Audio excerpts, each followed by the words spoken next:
5. அதாவது ஒரு குடும்ப பெண், ஒரு திருமணமான பெண் வீட்டுல பிரச்சனை வருது, யாருக்கிட்ட சொல்றது, என்ன பண்றது? அம்மா அப்பா கஷ்டப்பட்டு கல்யாணம் பண்ணி கொடுக்குறாங்க. இப்ப ரீசெண்டா ஒருத்தர் இப்போ இறந்தாங்களே, யாரும் ஞாபகப்படுத்துங்க? ரிதன்யாவோட வாழ்க்கை வரலாறு நமக்கு மிகப்பெரிய ஒரு சோகமான கதை. வீட்டுல அவர் அம்மா அப்பா கஷ்டப்பட்டு வளர்த்தி ஆளாக்கி இல்ல எப்படியெல்லாம் ஆசைப்பட்டிருப்பாங்க. குழந்தைய நட ஒரு பிறந்த குழந்தை முதல் நடக்கும் வரை பார்த்து அழகு பார்த்து படிப்பு முடிச்சு கல்யாணம் பண்ணி கல்யாணத்துல அழகு பார்த்து அது இங்க வந்து பாருங்க. இங்க வந்து அந்த பொண்ணு சஃபர் ஆகிறாங்க. கல்யாணத்துக்கு அப்புறம் அந்த ஒரு குடும்பமானது அங்க இருக்கிற ஒரு வேதனைகளும் சோதனைகளும் என்னென்ன ஒரு அஃபென்ஸ் எல்லாமே அங்க வருது. பிசிக்கல் வெர்பல் எல்லாமே நம்ம குடும்ப வன்முறையிலிருந்து பெண்களை பாதுகாக்க எல்லாம் அங்க அப்ளிகபிள் தெரியாது. பாத்தீங்களா? அவங்க வாய்ஸ் சிஸ்டர் படிச்சீங்களா?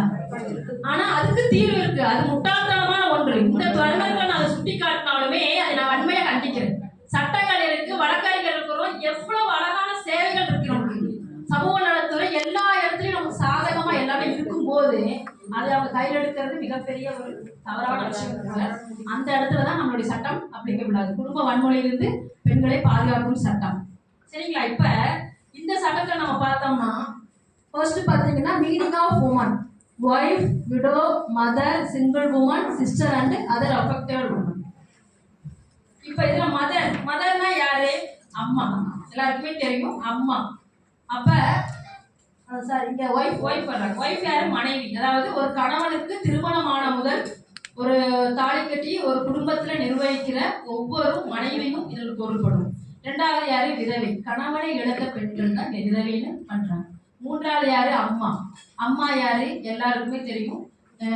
வீட்டுல இருக்கிற ஒரு குழந்தைக்கு தாயான எல்லாரும் அம்மா என்று அழைக்கப்படுவாங்க. ஒற்றை பெண்கள். அது என்ன ஒற்றை பெண்கள்? யாருமே இல்லாம, எந்த ஒரு துணையுமே இல்லாம, கணவரை இழந்து குழந்தைகளை இழந்து மேபி யாருமே எதுவுமே இல்லாம தனியா இருக்கிறவங்க பேரு பெண்கள் உமன். அப்ப சகோதரிகள் உங்களுக்கு தெரியும், sisters and other relative circle வருவாங்க. அது மற்ற பாதிக்கப்பட்ட பெண்கள், அதர் அஃபெக்டட் உமன். அதாவது இதுல இல்லாம வேற ஏதாவது தேர்ட் ஜெண்டர் கூட இதெல்லாம் வரணும். தேர்ட் ஜெண்டர் திருநங்கைகளும் வரலாம், திருநம்பியுடையுமே எடுத்துக்கலாம். அது மாதிரி அஃபெக்டட் பர்சன் ஒரு குடும்பத்துல அவங்கள நம்ம அந்த மாதிரி ஒரு பர்டிகுலர் அவங்கள நம்ம அந்த ஸ்பெஷலாக அவங்கள அழைக்கணும். அப்போ அவங்களுக்கு ஏதேனும் அச்சுறுத்தலோ ஏதாவது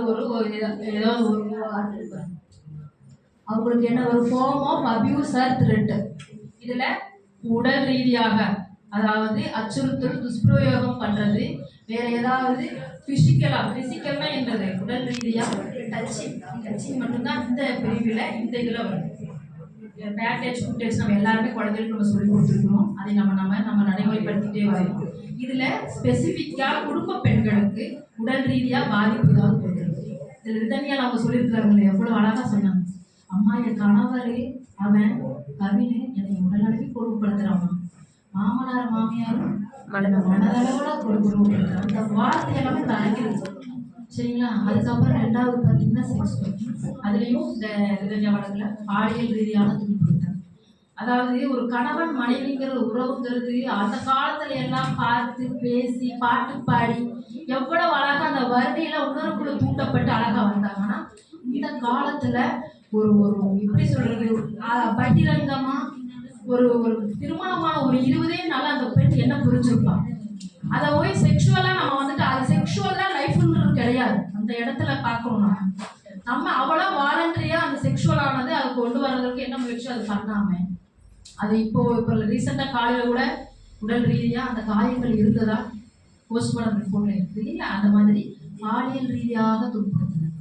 அதுக்கப்புறம் தேர்ட் எது வேர்பல்னா வாய்மொழியாக ஏதேனும் சொல்றது, நீ என்னத்தை வீட்டுக்கு கொண்டு வந்தேன், இன்னும் நீ 100 பவுன் போட்டு வந்தேன். இந்த கேஸே ஒரு நல்ல எக்ஸாம்பிள். எவ்வளவோ விஷயங்கள் இதுவே வருது. 100 பவுன் போட்டாங்க, 200 பவுன் இங்கே கொண்டு வர சொல்லி நான் கேட்டேன்னு சொல்லாத, உங்க அம்மா அப்பாவுக்கு ஒரு கேவலமா போயிடும். ஏன்னா அவங்க அம்மா அப்பா மனதில் பாதிக்கப்படுவாங்க, அவங்களுடைய சமுதாயத்தில் அவங்க பேர் கெட்டு போயிடும் அப்படிங்கிறது வாய்மொழியா வார்த்தைகளால அந்த அந்த பெண்ணை அந்த ஒரு மெசேஜ்ல எல்லாமே கொண்டு வந்துட்டா பாருங்க. செக்ஷனையும் அதை அப்படியே கொண்டு வந்துருக்கிற பாருங்க. அது போல உணர்ச்சி வசப்படுறமா ஏதாவது சொல்றது எமோஷனலா அது சொல்லதானே அந்த பொண்ணு ஃபீல் ஆகி அந்த நம்ம இருந்து என்ன பிரயோஜனம்? எமோஷனல் ஃபீலிங் கொண்டு வந்துட்டாங்களே, அந்த அந்த மாதிரி எமோஷனலாக கொண்டு வர்றது. அப்புறம் பொருளாதார எக்கனாமிக், அந்த பொருளாதார வரதட்சணை எழுதி வருது. எக்கனாமிக் டே, எனக்கு பணத்தை கொண்டு வா, என் பொருளை கொண்டு வரேன்னு சொன்னாங்கல்ல, ஏன் அதை கொடுக்கல அப்படிங்கிறது சொல்றேன். சரிங்களா? இது எல்லாமே வந்து பார்த்தீங்கன்னா ஃபர்ஸ்ட் இதில் வந்துருக்காங்க. இந்த மாதிரி எல்லாம் பண்ணா வீட்டில் இருக்கிற ஒரு பெண்ணா பண்ணா நமக்கு இந்த ஆக்ட் வந்து. ரெண்டாவது, வேர் கேன் ஏஜ் ஃபயர். இப்போ இந்த மாதிரி நடந்துருச்சு, எங்க வழக்க பதிவு பண்ணலாம்? இப்போ நம்ம சமூக நலத்துறை டிபார்ட்மெண்ட் இருக்கு இல்லையா, அங்கே நம்ம ஒரு ரிட்டன் ஒரு கம்ப்ளைண்ட் நம்ம கொடுத்துருவோம். ரிட்டன் கம்ப்ளைண்ட் கொடுத்ததுக்கு அப்புறம் என்ன பண்ணுவாங்க, அவங்க மேஜிஸ்ட்ரேட் ஜுரிஸ்டிக்ஷன் இருக்கு அந்தந்த ஊர்ல. இப்போ நம்ம கரூர்ல ஒரு மாவட்டம், திருப்பூர்ல ஒரு மாவட்டம், திருப்பூர்ல எத்தனையோ ஒரு டிபார்ட்மெண்ட், ஒரு போலீஸ் ஸ்டேஷன் எல்லாம் இருக்கு இல்லையா, அது ஒரு நார்த்தா சவுத் ஸ்டேஷனா, அந்த ஜுரிஸ்டிக்ஷனுக்கு அப்பார்ட் ஃப்ரம் த மேஜிஸ்ட்ரேட். இந்த மேஜிஸ்ட்ரேட்ல உங்களுக்கு அது கிளாரிஃபிகேஷன் பண்ணி அங்கே இவங்க என்ன பண்ணுவாங்கன்னா, ஃபர்ஸ்ட் நம்ம ஒரு கம்ப்ளைண்ட் எடுத்துக்கிட்டு ஒரு ஃபைல் பண்ணி அதுக்கு அவங்களுக்கு ஃபார்வர்ட் பண்ணுவாங்க, சம்மன் அனுப்புவாங்க ஆப்போசிட் பார்ட்டிக்கு. அவங்க வந்து அப்பியர் ஆனதுக்கு அப்புறம் கன்சர்ன் மேஜிஸ்ட்ரேட்டுக்கு அவங்க ஃபார்வர்ட் பண்றது இவங்களுக்கு வேலை. சரிங்களா? அதே போல சென்னைனா என்ன பண்றது, சென்னைனா வந்துட்டு மெட்ரோபாலிட்டன் மேஜிஸ்ட்ரேட் கோர்ட்டுக்கு ஃபார்வர்ட் பண்ணுவாங்க. இதெல்லாம் இந்த பிரிவினுடைய அடுத்தது பார்த்தீங்கன்னா who can file the case, யாரெல்லாம் வழக்கு தொடரலாம். இப்ப இந்த டொமஸ்டிக் வயலன்ஸ் ஆக்ட் டிவிசி பொறுத்தளவுக்கு யாரெல்லாம் வழக்கு தொடரலாம்னா, பாதிக்கப்பட்ட பெண்கள் யாரெல்லாம் பாதிக்கப்படுறாங்களோ அவங்க வாலண்டரியா, எல்லாருமே பாதிக்கப்பட்ட பெண்கள் புகார் கொடுக்கறது கிடையாது. ஒரு சில இடத்துல பெண்கள் வந்துட்டு எல்லாமே நம்மளால முடியும் இதுதானே நினைச்சிருந்தாங்கன்னா, அவங்க புகார் கொடுத்துருந்தாங்கன்னா இந்நேரம் அவங்க உலக லெவல்ல இன்னும் இருப்பாங்க. ஆனா அவங்களுக்கு அந்த ஒரு இது வரல. அதுக்கப்புறம் பாதிக்கப்பட்ட நபரின் சார்பாக பாதுகாப்பு அதிகாரி, protection officer on behalf of the aggrieved person. இப்போ நீங்க பாதிக்கப்பட்டிருக்கீங்க, டிபார்ட்மெண்ட்ல வந்து சோசியல் வெல்ஃபேர்ல சொல்றீங்க, அவங்க கம்ப்ளைண்ட் பண்ணலாம்.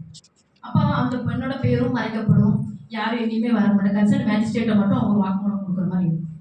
அப்போ அவங்க மூலியமாக கூட நம்ம எடுத்துருக்கலாம். ஏன்னா நமக்கு ரொம்ப நம்ம அம்மா அப்பா வேதனைப்படுவாங்க, நம்மளுக்கு அந்த ப்ராப்ளம் வருது, நம்மளுடைய சோசியல் நம்மளுடைய பேர் நமக்கு அவமரியாதை ஏற்படும் அந்த பெண் நினைச்சிருந்தாங்க. சைலண்டா வந்து எவ்வளோ விழிப்புணர்வு, என்ன கோடிக்கணக்கில் பணம் இருந்து எல்லாம் நகை இருந்து என்ன பலன் இன்னைக்கு நம்ம எல்லாம் பேசிட்டு இருக்கிறோம், அந்த விழிப்புணர்வு இல்லாம போச்சு அந்த பெண்ணுகிட்ட. அப்ப என்ன பண்ணணும், பெண் குழந்தைகளையும் நம்ம பெண்களும் நம்ம முதல்ல வெளியில வரணும், விஷயம் என்னன்னு கத்துக்கணும். இந்த டிபார்ட்மெண்ட் நம்ம ஒரு 60 பேர்த்தோட அப்படியே க்ளோஸ் பண்ணிடக்கூடாது. 60, 600, 6000, 6 லட்சங்கிறது நம்மளோட எலாபரேட் பண்ணணும். இன்னைக்கு நடக்கிற விஷயங்களும் ஸ்டேட்டஸ் வைக்கணும். அந்த மாதிரி இருக்கிறேன், 3 நாள் கருத்தரங்கில் இருக்கிறேன், அவங்க கேட்கணும் என்ன கருத்தரங்கு ஏது எப்படி. அப்ப தடுக்கும் விதமா நம்ம என்ன பண்ணணும், எல்லாம் யோசிச்சுட்டே இருக்கணும். அப்ப இந்த மாதிரி அவங்கள பாதிக்கப்பட்ட நபரின் சார்பாக பாதுகாப்பு அதிகாரி கொடுக்கலாம். அப்புறம் தேர்ட் யாரு, any other person on behalf of the aggrieved person. அப்ப பாதிக்கப்பட்ட நபர் சார்பாக வேறு எந்த நபரும், அம்மா அப்பா கொடுக்கலாம், ஃப்ரெண்ட்ஸ் நீங்க கொடுக்கலாம், வழக்கறிஞர் கொடுக்கலாம், யார் வேணாலும் தேர்ட் பர்சன் கொடுக்கலாம் அப்படிங்கிறது தான் இந்த பிரிவினுடைய விளக்கம். அடுத்தது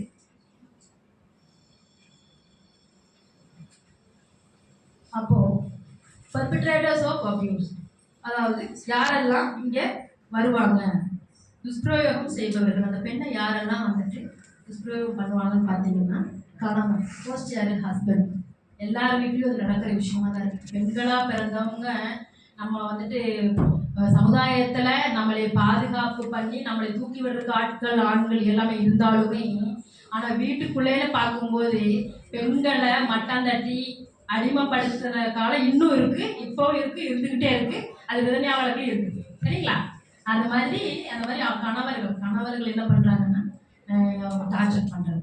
அதுக்கப்புறம் லிவிங் பார்ட்னர்ஸ், அவங்களுடைய குடும்ப உறுப்பினர்கள் டார்ச்சர் பண்றது. அதுக்கப்புறம் ஃபேமிலி மெம்பர்ஸ், அவங்க சார்ந்த குடும்ப உறுப்பினர்கள் சார்ந்த தேர்ட் பர்சன் ரிலேட்டிவ் யாராவது வந்து அவங்க பண்றது. அதுக்கப்புறம் டைப்ஸ் ஆஃப் ரிலீஃப், இதுல என்னன்னா நிவாரண வகைகள் இருக்கு. யாரெல்லாம் அந்த பெண்களுக்கு நிவாரணம் கொடுக்கலான்னு பார்த்தா,